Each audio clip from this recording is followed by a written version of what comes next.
তথ্য, ঘটনা বা বক্তব্যকে সত্যায়িত করার হাদিসবিদদের অনুসৃত পদ্ধতি অবৈজ্ঞানিক, অবাস্তব, অসম্পূর্ণ এবং অনৈসলামিক। নবীজি সাল্লাল্লাহু আলাইহি সাল্লাম কিভাবে নামাজ পড়েছেন তার সবচেয়ে নিকটতম প্রত্যক্ষদর্শী নিঃসন্দেহে হযরত আবু বকর রাদিয়াল্লাহু তাআলা আনহু। এবার বুখারী শরীফের সালাত অধ্যায়ে গিয়ে গুনে গুনে দেখুন বা কোনো শাইখুল হাদিসকে জিজ্ঞেস করুন যে বুখারী শরীফের সালাত অধ্যায়ে হযরত আবু বকর রাদিয়াল্লাহু তাআলা আনহু থেকে বর্ণিত হাদিস মোট কয়টি?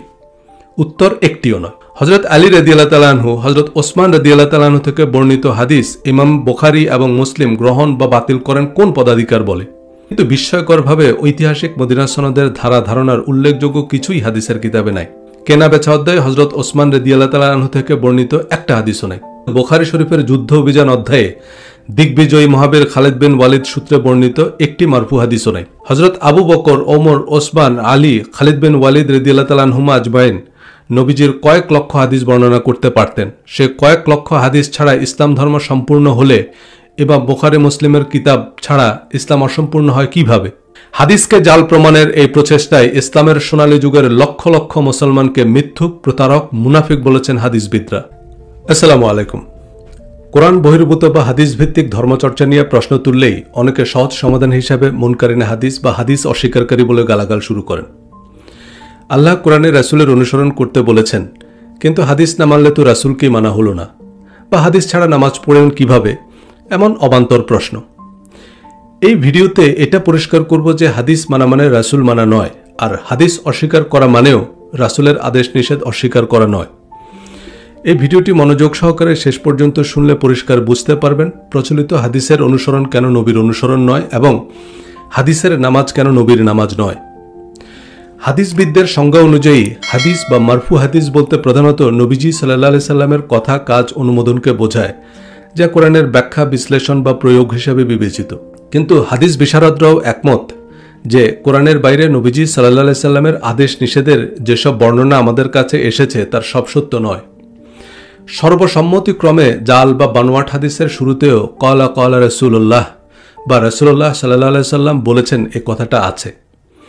তাই নবীজি সাল্লাল্লাহু আলাইহি সাল্লামের বক্তব্যকে সত্যায়নের জন্য হাদিস বিশারদরা একটি বিশেষ পদ্ধতি উদ্ভাবন করেছেন।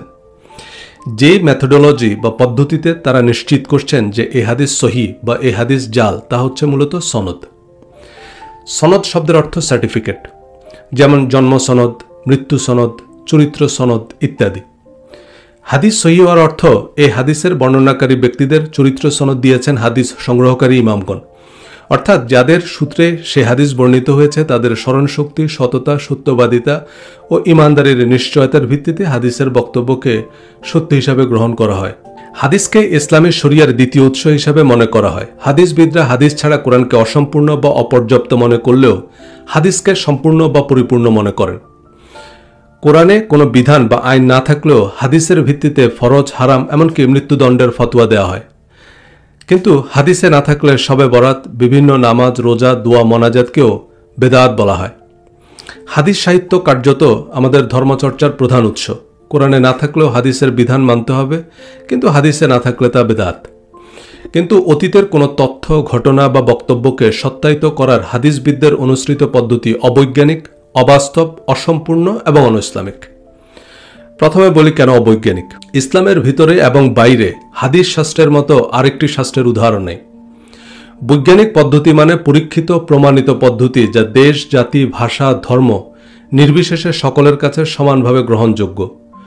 গণিত, ইতিহাস, সমাজবিজ্ঞান, ভূগোল, চিকিৎসা বিজ্ঞান সহ জ্ঞানের বিভিন্ন শাখায় মুসলমানরা অবদান রেখেছে এবং তা সারা পৃথিবী সাদরে গ্রহণ করেছে। জাবির ইবনে হাইয়ান বীজগণিতের জনক।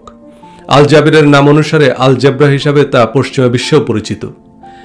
আলগারিদম শব্দটা নিশ্চয়ই শুনেছেন, ফেসবুক, ইউটিউবের আলগারিদম। মুসলিম গণিতবিদ মুসা আল খারিজিমের বই যখন অনুবাদ করা হয় তখন ল্যাটিন ভাষায় তার নাম লেখা হয় মুসা আলগারিদমি। এই আলগারিদমি থেকে আলগারিদম। কই পশ্চিমারা তো বলছে না যে মুসলমানদের অঙ্ক পড়ে আমরা গোমরা হয়ে যাব। ইতিহাস গবেষণা পদ্ধতি বা হিস্টোরিওগ্রাফিতে অবদানের জন্য ইসলামিক ইতিহাসবিদ সৈয়দ আমির আলীকে নাইট উপাধি দেয় ব্রিটেন। যদিও ইতিহাসকে জীবন বিধান বলে মনে করা হয় না, কারণ ইতিহাস নিরেট সত্য নয়।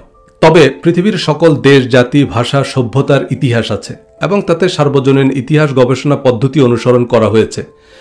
কিন্তু অতীত বা সমসাময়িক কালের কোনো ঘটনা বা বক্তব্যের সত্যতা নির্ণয়ে হাদিস শাস্ত্রীয় পদ্ধতি অনুসরণের উদাহরণ পশ্চিমা বিশ্ব তো দূরের কথা, মুসলিম বিশ্বেও নাই। মুক্তিযুদ্ধের ইতিহাস আছে কিন্তু মুক্তিযুদ্ধের হাদিস নেই। পাকিস্তানের ইতিহাস আছে কিন্তু পাকিস্তানের হাদিস কই? Bangabandhu, Jinnah, Nehru, Lincoln, Mandela, Socrates, Aristotle সবার সিরাত বা জীবনী আছে, কিন্তু এদের কারো হাদিস নাই। যেমন মতিয়া চৌধুরী থেকে বর্ণিত, তিনি তোফায়েল আহমেদ থেকে শুনেছেন, তিনি তাজউদ্দিন আহমেদ থেকে শুনেছেন যে বঙ্গবন্ধু বলেছেন, এমন কোনো শাস্ত্র নাই। দুনিয়ার কোনো দেশ, জাতি, সভ্যতার হাদিস নাই। কোনো ইসলামী দল এই পদ্ধতি অনুসরণ করেনি। যেমন মাওলানা মওদুদির বক্তব্য এভাবে সংরক্ষিত হয়নি যে দেলোয়ার হোসেন সাইদি থেকে বর্ণিত, তিনি মতিউর রহমান নিজামী থেকে শুনেছেন, তিনি আব্দুল কুদ্দুস থেকে শুনেছেন, তিনি গোলাম আজম থেকে শুনেছেন যে মাওলানা মওদুদি বলেছেন। অতঃপর একজন হাদিসবিদ গবেষণা করে বললেন যে আব্দুল কুদ্দুস দুর্বল রাবি, সুতরাং এ হাদিস জয়ীফ। কিন্তু জামাতে ইসলামেরও ইতিহাস আছে, গুরুত্বপূর্ণ ব্যক্তিদের জীবনী আছে। সেসব ইতিহাসে পক্ষে বিপক্ষের মানুষরা অতিরঞ্জিত তথ্য উপাত্ত যোগ করেছে, কিন্তু একজন ঐতিহাসিক ইতিহাস গবেষণা পদ্ধতি অনুযায়ী জামাতে ইসলামের গ্রহণযোগ্য ইতিহাস প্রণয়ন করতে পারবেন। যদিও ইতিহাস চিরন্তন সত্য নয়, কোনো ঐতিহাসিক এমন দাবি করেনও নি। ইতিহাসের কোনো নির্দিষ্ট সময়কে মানদণ্ড ধরে নিয়ে সে সময়ের পোশাক আশাক, রীতি রেওয়াজ, আইনকানুনকে সকল সময়ের জন্য অবশ্য পালনীয় আইন হিসাবে বিবেচনা করা হয় না। বিজয়ীরাই ইতিহাস লিখে, রাজনৈতিক অর্থনৈতিক স্বার্থে ইতিহাসকে বদলে দেওয়া হয়। তাই ইতিহাস জীবন বিধান বা আইন নয়। তবে ইতিহাস বা ইতিহাস গবেষণা পদ্ধতি একটা স্বীকৃত শাস্ত্র। হাদিস সত্যায়িত হয়, অর্থাৎ 1000 বছর আগের কোনো বক্তব্য বা তথ্য সত্য কিনা তা নির্ধারিত হয় প্রধানত কয়েকজন ব্যক্তিকে সত্যায়নের মাধ্যমে। অর্থাৎ একটা তথ্য বা বক্তব্য যিনি শুনেছেন, অতঃপর তার কাছ থেকে যিনি শুনেছেন, এভাবে প্রজন্ম থেকে প্রজন্মে যে 10-15 জন ব্যক্তির মাধ্যমে আমাদের কাছে এসেছে, তারা সকলে সৎ, সত্যবাদী, ইমানদার হিসাবে সার্টিফাইড হলে সে তথ্য বা বক্তব্য সত্য বলে মেনে নিতে হবে। এদের মধ্যে কেউ মিথ্যুক বা মুনাফিক হলে সে তথ্য বা বক্তব্য জাল বা মিথ্যা। হাদিস সংকলক ইমামগণ সহায়ক গ্রন্থ হিসাবে হাদিস বর্ণনাকারীদের জীবনী রচনা করেছেন। ইমাম বুখারী রচিত আত-তারিখুল কবির গ্রন্থটিতে সাহাবীদের যুগ থেকে ইমাম বুখারীর যুগ পর্যন্ত প্রায় 40,000 হাদিস বর্ণনাকারী রাবির জীবনী আলোচিত হয়েছে। এ সকল ব্যক্তিদের সার্বিক অবস্থা আলোচনা করে তাদের চরিত্র সনদ দেওয়া হয়েছে। সারা জীবন একসাথে থেকেও কোনো মানুষের সততা এবং সত্যবাদিতার নিশ্চয়তা দেয়া তার স্বামী বা স্ত্রীর পক্ষেও অসম্ভব। কয়েকশো বছর আগের ভিন্ন দেশ, জাতি, ভাষা, সভ্যতার আরেকজন মানুষ সম্পর্কে জানার জন্য একদিন করে সময় নিলেও 40,000 মানুষ সম্পর্কে প্রয়োজনীয় তথ্য সংগ্রহ করতে 110 বছর লাগবে। ইমাম বুখারীর 60 বছরের জীবনকালে 40,000 মানুষের চারিত্রিক সনদ দেওয়ার মতো তথ্য সংগ্রহ করা কি বাস্তবসম্মত? অধিকন্তু তিনি এমন আরও 20টি গ্রন্থের রচয়িতা। আজ থেকে 1200 বছর আগের যোগাযোগ ও তথ্য সংগ্রহের বাস্তবতা বিবেচনায় নিলে কোনো মানুষ নয়, সিনেমার সুপার হিরোদের পক্ষেও এটা সম্ভব নয়। সিনেমার সুপার হিরোদেরও মোটামুটি বিশ্বাসযোগ্য চরিত্র হিসেবে উপস্থাপন করা হয়, যেমন তারা ভিন্ন গ্রহের প্রাণী বা বিশেষ প্রজাতির মাকড়সার কামড়ে সে স্পাইডারম্যান হয়েছে এমন দেখানো হয়। লক্ষ লক্ষ মানুষের চরিত্র সনদ দেয়া ইমামদের কিসে কামড় দিয়েছে যে তারা এমন অতিমানবে পরিণত হলেন? অনেক মুহাদ্দিস দাবি করেন যে হাদিস যাদের মাধ্যমে সংরক্ষিত হয়েছে, কোরআনও তাদের মাধ্যমে সংরক্ষিত হয়েছে। কোনো হাদিসের সনদ বা সত্যায়িত সূত্র না থাকলে সে হাদিস সর্বসম্মতিক্রমে জাল বা বানোয়াট হাদিস। কোরআনের একটা আয়াতেরও সনদ নেই, অর্থাৎ সে আয়াত নবীজির কাছ থেকে প্রথম কে শুনেছেন, তার কাছ থেকে কে শুনেছেন, কোন ইমাম তা সংগ্রহ করেছেন, কোন ইমাম তা সহি বলেছেন, কোন মুহাদ্দিস তা হাসান বলেছেন, এমন কোনো বর্ণনাক্রম কোরআনের একটা আয়াতের সাথেও নাই। হাদিস সত্যায়নের পদ্ধতি অনুযায়ী কোরআনের একটা আয়াত সহি নয়। ইতিহাস, জীবনী বা সক্রেটিস, অ্যারিস্টটলের বক্তব্যের কোনো সনদ বা সত্যায়িত বর্ণনাক্রম নাই।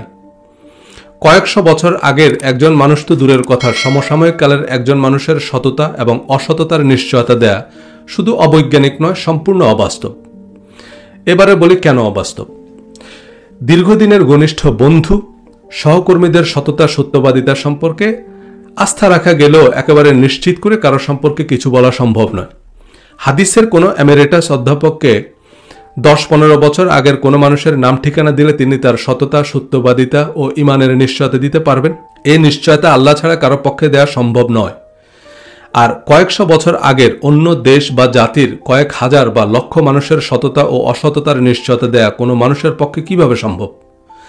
আবার যারা সত্যায়িত করছেন তারা অননুমোদিত হলে এই প্রত্যয়নপত্রের কোনো মূল্য নেই। হাদিস বর্ণনাকারী লক্ষ লক্ষ সাহাবী তাবিঈকে যারা সত্যায়িত করেছেন তারা কেউ আল্লাহ তার রাসূলের অনুমোদিত ব্যক্তি নন। সাহাবী তাবিঈদের চরিত্র সনদ দেয়ার ইমাম বুখারী কে? অননুমোদিত ইমামদের সত্যায়িত ব্যক্তিদের সূত্রে বর্ণিত বক্তব্য ধর্মের বিধান হয় কি করে? তবে এই লক্ষ লক্ষ মানুষকে সত্যায়িত করার প্রয়োজন পড়েছে যে কারণে, তা হচ্ছে ইসলামের প্রথম যুগে এসব হাদিস সংরক্ষণের উল্লেখযোগ্য কোনো উদ্যোগ নেওয়া হয়নি। এ থেকে এটা পরিষ্কার যে নবীজি সাল্লাল্লাহু আলাইহি সাল্লাম এবং খোলাফায়ে রাশিদিন কোরআন ছাড়া আর কোনো কিছুকে পরবর্তী প্রজন্মের জন্য প্রয়োজনীয় মনে করেননি। নবীজি সাল্লাল্লাহু আলাইহি সাল্লামের আনুষ্ঠানিক বক্তব্য ও জীবনাচরণ তার ঘনিষ্ঠ সহচরদের স্মৃতিচারণে স্থান পেয়েছে, কিন্তু তা কোরআনের মতো জীবন বিধান হলে তার সংরক্ষণ পদ্ধতিও কোরআনের মতো অবিসংবাদিত এবং অবিতর্কিত হতো। নবীজি সাল্লাল্লাহু আলাইহি সাল্লামের জীবদ্দশায় এবং প্রধান সাহাবীদের সময়ে কিছু হাদিস লেখা হয়েছে বা সাহাবীরা নবীজি সাল্লাল্লাহু আলাইহি সাল্লামের জীবন ও কর্মের স্মৃতিচারণ করেছেন, কিন্তু জীবন বিধান হিসেবে বিবেচনা করলে তা অসম্পূর্ণ এবং অসম্পাদিত। কোনো কাজ সুসম্পন্ন না হলে তাকে কাজ বলে বিবেচনা করা হয় না। অর্ধ দিবস রোজা রাখলে তাকে কি অর্ধেক রোজা বলা হয়, না আল্লাহর সাথে ইয়ারকি বলা হয়? প্রধান সাহাবীরা হাদিস সংগ্রহ সম্পাদনা তো দূরের কথা, উল্লেখযোগ্য পরিমাণ হাদিস বর্ণনাও করেননি বা করার প্রয়োজন মনে করেননি। নবীর প্রজ্ঞার সবচেয়ে ভালো বিবরণ যারা দিতে পারতেন তার হাদিসের কিতাবে অনুপস্থিত। এ কারণে নবীজি সাল্লাল্লাহু আলাইহি সাল্লামের কথা কাজ অনুমোদন হিসেবে হাদিসের ভাণ্ডার অসম্পূর্ণ। এবারে বলি কেন অসম্পূর্ণ। হাদিসের প্রসিদ্ধ কিতাবে নবীজির জীবন ও কর্মের 5 ভাগ বর্ণনাও নেই। নবীজির কথা কাজ অনুমোদনের অন্তত 95 ভাগ প্রত্যক্ষদর্শীরা বর্ণনা করেননি বা করার প্রয়োজন মনে করেননি। হযরত আবু বকর, ওমর, ওসমান, আলী, খালিদ বিন ওয়ালিদ রাদিয়াল্লাহু তাআলা আনহুম আজমাইন প্রমুখ সাহাবীরা নবীজির রাজনৈতিক, অর্থনৈতিক, সামরিক, কূটনৈতিক, প্রশাসনিক প্রজ্ঞার বিবরণ দিতে পারতেন। হাদিসের কিতাবে নবীজি সাল্লাল্লাহু আলাইহি সাল্লামের কথা কাজ অনুমোদনের যেসব বর্ণনা হযরত আবু হুরায়রা বা আব্দুল্লাহ ইবনে ওমর রাদিয়াল্লাহু তাআলা আনহু বর্ণনা করেছেন, যেমন নবীজির জুতায় 2টি ফিতা ছিল, নবীজি সাল্লাল্লাহু আলাইহি সাল্লামকে লাল হল্লা পরিহিত অবস্থায় দেখেছি, সেই ধরনের তথ্য বর্ণনা করলে হযরত আবু বকর এবং ওমর রাদিয়াল্লাহু তাআলা আনহু কমপক্ষে 1 লক্ষ হাদিস বর্ণনা করার কথা। সিয়ায়ে সিত্তায় নবীজির প্রধান সভাসদ সহকর্মীদের থেকে বর্ণিত হাদিস নাই বললেই চলে। নবীজির কথা কাজ অনুমোদনের বর্ণনা তারা দেননি কেন? প্রয়োজন মনে করেননি। হাদিস পালনের পক্ষে সবচেয়ে জবরদস্ত যুক্তি হচ্ছে হাদিস ছাড়া নামাজ পড়বেন কিভাবে? কোরআনে তো নামাজের সময়, রাকাত, প্রক্রিয়া, পদ্ধতি কিছুই নেই। অর্থাৎ হাদিস ছাড়া নামাজ আদায় করা অসম্ভব। কোরআনের সালাত ও আমাদের নামাজ নিয়ে আলোচনার পর অনেকে মিছিল শুরু করলেন যে আপনি হাদিস মানেন না, কারণ নামাজের প্রক্রিয়া, পদ্ধতি ও ফজিলতের বিস্তারিত বর্ণনা কেবল হাদিসের কিতাবে আছে। ইসলামের প্রধান ইবাদত যা সকল মুসলমানের জন্য সর্বাবস্থায় ফরজ, তার প্রক্রিয়া পদ্ধতি যেহেতু কোরআনে নাই, তাহলে নামাজের হাদিসগুলো বিশেষভাবে সংরক্ষণ করা আবশ্যক। নবীজি সাল্লাল্লাহু আলাইহি সাল্লামের সাহাবীদের মধ্যে সবচেয়ে বড় নামাজি ব্যক্তি কে ছিলেন? নিঃসন্দেহে হযরত আবু বকর রাদিয়াল্লাহু তাআলা আনহু। ইতিহাস ও সিরাতের বর্ণনা অনুযায়ী নবীজি সাল্লাল্লাহু আলাইহি সাল্লাম অসুস্থ হয়ে পড়ায় হযরত আবু বকর রাদিয়াল্লাহু তাআলা আনহুর ইমামতিতে নামাজ আদায় করেন। নবীজি সাল্লাল্লাহু আলাইহি সাল্লাম কিভাবে নামাজ পড়েছেন তার সবচেয়ে নিকটতম প্রত্যক্ষদর্শী নিঃসন্দেহে হযরত আবু বকর রাদিয়াল্লাহু তাআলা আনহু। এবার বুখারী শরীফের সালাত অধ্যায়ে গিয়ে গুনে গুনে দেখুন বা কোনো শাইখুল হাদিসকে জিজ্ঞেস করুন যে বুখারী শরীফের সালাত অধ্যায়ে হযরত আবু বকর রাদিয়াল্লাহু তাআলা আনহু থেকে বর্ণিত হাদিস মোট কয়টি? উত্তর একটিও নয়। শুধু হযরত আবু বকর রাদিয়াল্লাহু তাআলা আনহু নয়, প্রধান সাহাবীরা বুখারী শরীফের সালাত অধ্যায়ে অনুপস্থিত। তাহলে তারা নবীজি সাল্লাল্লাহু আলাইহি সাল্লামকে নামাজ পড়তে দেখেননি? নবীজি সাল্লাল্লাহু আলাইহি সাল্লাম কিভাবে নামাজ পড়েছেন তা তারা আমাদের জন্য বর্ণনা করলেন না কেন? হাদিস ছাড়া কিয়ামত পর্যন্ত মুসলিম উম্মাহ কিভাবে নামাজ পড়বে তা ইসলামের প্রথম খলিফা ও নবীজির মনোনীত ইমাম একবারও ভাবলেন না? রাসূল সাল্লাল্লাহু আলাইহি সাল্লামের নামাজের সঠিক পদ্ধতি খোলাফায়ে রাশিদিন সংরক্ষণ, সংকলন বা বর্ণনা করেননি কেন? নবীর প্রজ্ঞা বইয়ের হাদিসের সালাত ও আমাদের নামাজ অধ্যায়ে বিস্তারিত আলোচনা করেছি। হাদিস সংকলনের ইতিহাস বইয়ে মাওলানা আব্দুর রহিম উল্লেখ করেন যে হযরত আবু বকর রাদিয়াল্লাহু তাআলা আনহু 500 হাদিসের একটি সংকলন তৈরি করেছিলেন, কিন্তু জীবনের শেষ ভাগে তিনি নিজেই তা বিনষ্ট করে ফেলেন এই ভয়ে যে তার সংকলিত হাদিস সমূহের মধ্যে একটি কথা বা একটি শব্দ যদি রাসূল সাল্লাল্লাহু আলাইহি সাল্লামের মূল বাণীর বিন্দুমাত্র বিপরীত হয় তবে তাকে জাহান্নামের ইন্ধন হতে হবে।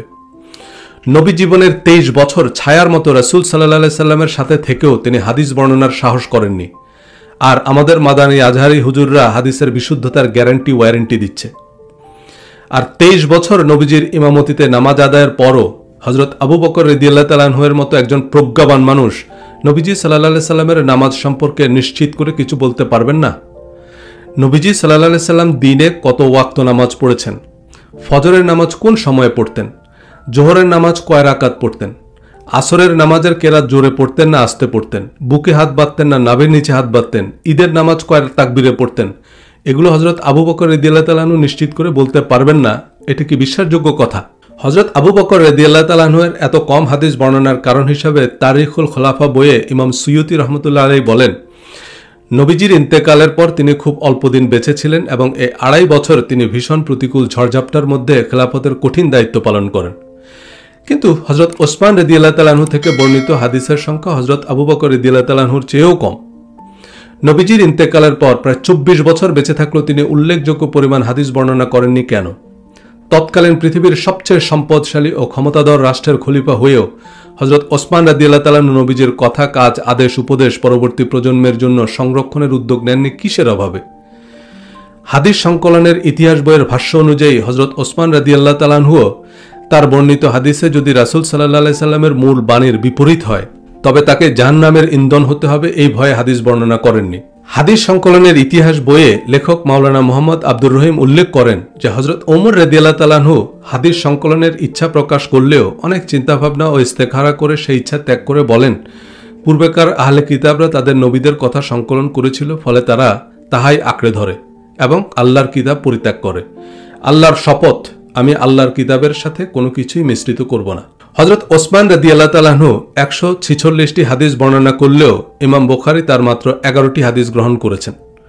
হযরত আলী রাদিয়াল্লাহু তাআলা আনহু থেকে বর্ণিত মাত্র 20টি হাদিসকে সহিহ সার্টিফিকেট দিয়েছেন ইমাম বুখারী এবং মুসলিম।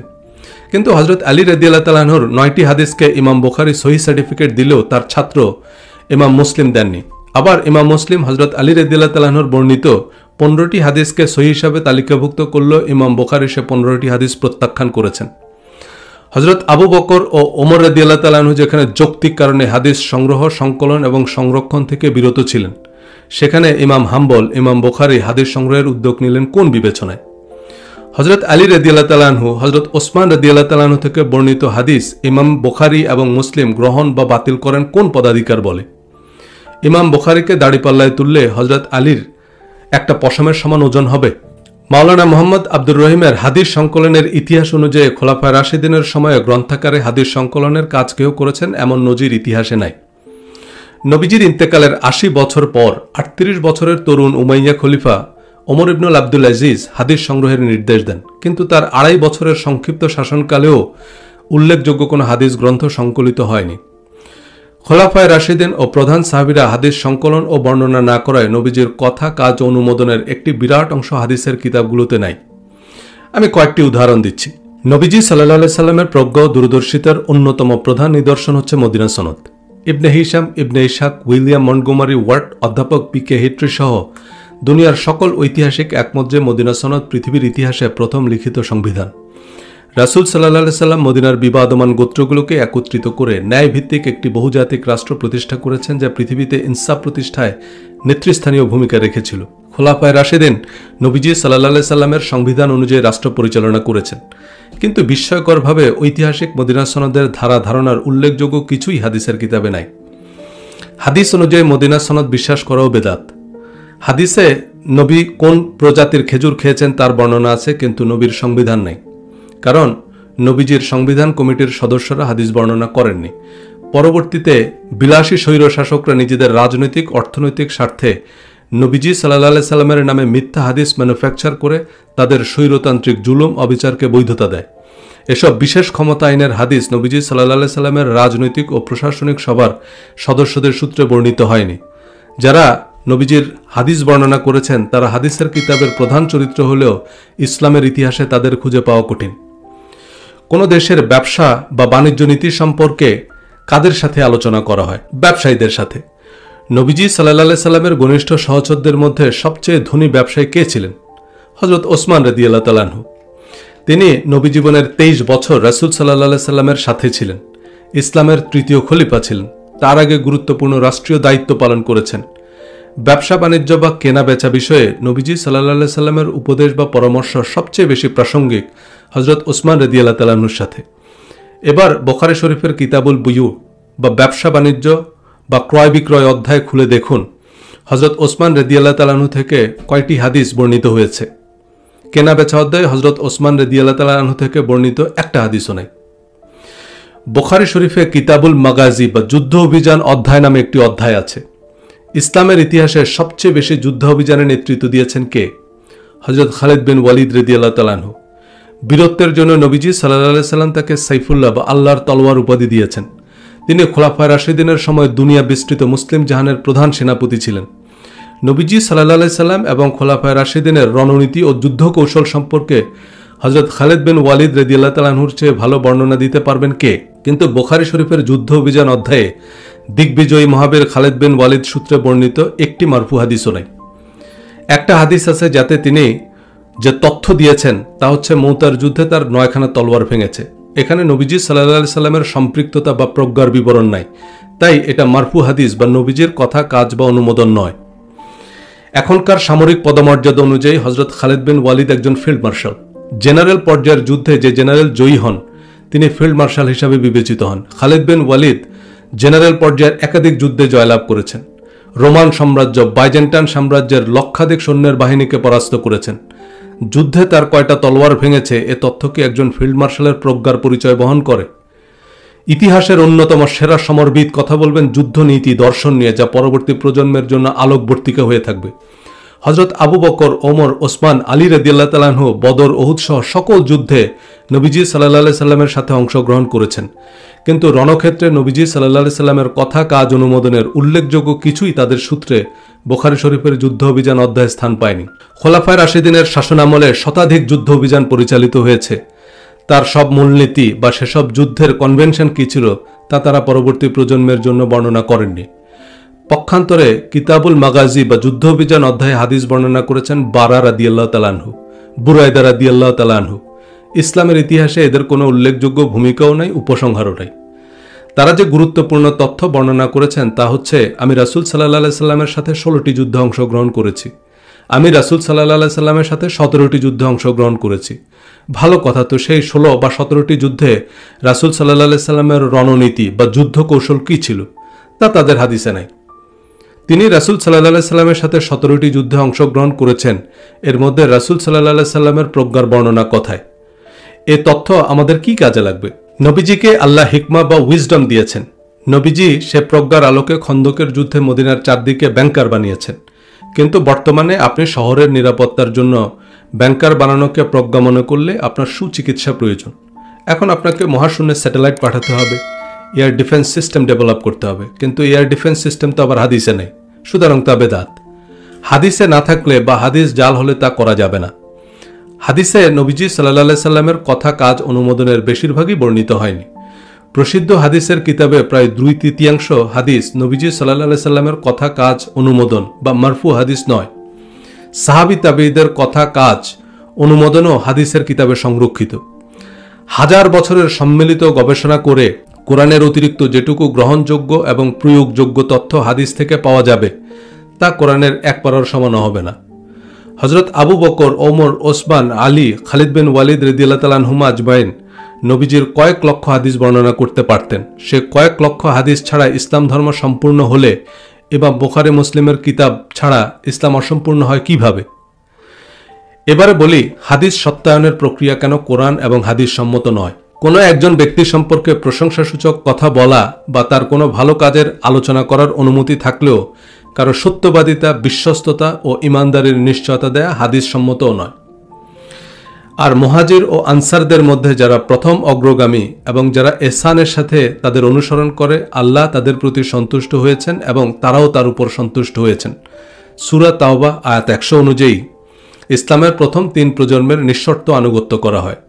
যদিও এর পরের আয়াতেই অর্থাৎ সূরা তাওবার 101 নম্বর আয়াতেই বলা হয়েছে, আর তোমাদের মরুবাসীদের মধ্য হতে কতিপয় লোক এবং মদিনাবাসীদের মধ্য হতেও কতিপয় লোক এমন মুনাফিক রয়েছে যারা মুনাফিকের চরমে পৌঁছে গেছে। তুমি তাদেরকে জানো না, আমি তাদেরকে জানি। অর্থাৎ নবীজি সাল্লাল্লাহু আলাইহি সাল্লামের সময়ে কারা মুনাফিক ছিল তা নবীজি সাল্লাল্লাহু আলাইহি সাল্লাম নিজেও জানতেন না, তাদের সম্পর্কে কেবল আল্লাহ জানেন। তাই নির্দিষ্ট করে কাউকে মুনাফিক বলার অনুমতি যেমন নাই, কোনো মুহাজির সাহাবীকে পবিত্র বলার অনুমতি নবীজি সাল্লাল্লাহু আলাইহি সাল্লাম দেননি। সহিহ বুখারী জানাজা অধ্যায় হাদিস নম্বর 1170। মুহাজির সাহাবী ওসমান ইবনে মেজুন রাদিয়াল্লাহু তাআলা আনহু রোগে আক্রান্ত হয়ে ইন্তেকাল করেন। তিনি প্রখ্যাত আনসারী সাহাবী উম্মুল আলা রাদিয়াল্লাহু তাআলা আনহার বাড়িতে জায়গির থাকতেন। নবীজি সাল্লাল্লাহু আলাইহি সাল্লাম উম্মুল আলা রাদিয়াল্লাহু তাআলা আনহার বাড়িতে মৃতের জানাজায় উপস্থিত হন। তখন হযরত উম্মুল আলা রাদিয়াল্লাহু তাআলা আনহা বলেন, তার উপর আল্লাহর রহমত বর্ষিত হোক। তার সম্পর্কে আমার সাক্ষ্য এই যে আল্লাহ তাকে বেহেশতে সম্মানিত করেছেন। তখন নবীজি সাল্লাল্লাহু আলাইহি সাল্লাম বললেন, তুমি কি করে জানলে যে আল্লাহ তাকে বেহেশতে সম্মানিত করেছেন? তিনি বললেন, ইয়া রাসূলুল্লাহ, তাহলে আল্লাহ আর কাকে সম্মানিত করবেন? রাসূল সাল্লাল্লাহু আলাইহি সাল্লাম বললেন, তার ব্যাপার তো এই যে নিশ্চয়ই তার মৃত্যু হয়েছে এবং আমি তার মঙ্গল কামনা করি। আল্লাহর কসম, আমি জানি না আমার সঙ্গে কি ব্যবহার করা হবে, অথচ আমি আল্লাহর রাসূল। সেই আনসারী সাহাবী বললেন, আল্লাহর কসম, এরপর আর কোনোদিন আমি কোনো ব্যক্তি সম্পর্কে পবিত্র বলে মন্তব্য করব না। একজন আনসারী সাহাবী তার বাড়িতে জায়গির থাকা একজন মুহাজির সাহাবীর আমল আখলাক কাছ থেকে দেখেও তার সম্পর্কে নিশ্চিত করে কিছু বলার অনুমতি পাননি। সেখানে হাদিসবিদরা লক্ষ লক্ষ সাহাবী তাবির সততা ও বিশ্বস্ততার গ্যারান্টি দিচ্ছে। তারা যেহেতু পাক্কা ইমানদার, তাই তাদের কথা নবীর কথা হিসাবে মানতে হবে। যদিও নবীজি সাল্লাল্লাহু আলাইহি সাল্লাম এদের কাউকে তার মুখপাত্র হিসেবে অনুমোদন দেননি। আবার হাদিস সহিহ না হলেই তা বেদাত। হাদিস জাল বা নবীজি সাল্লাল্লাহু আলাইহি সাল্লাম এমন কথা বলেননি কিভাবে বুঝব? বর্ণনাকারীদের মধ্যে কেউ মিথ্যুক বা মুনাফিক হলে তার হাদিস গ্রহণযোগ্য নয়। আমার উম্মতের মধ্যে দুই শ্রেণীর লোক যখন ঠিক হয়ে যাবে তখন মানুষ ভালো হয়ে যাবে, নেতাগণ এবং ফকিহগণ। অন্য বর্ণনায় এসেছে আলেমগণ।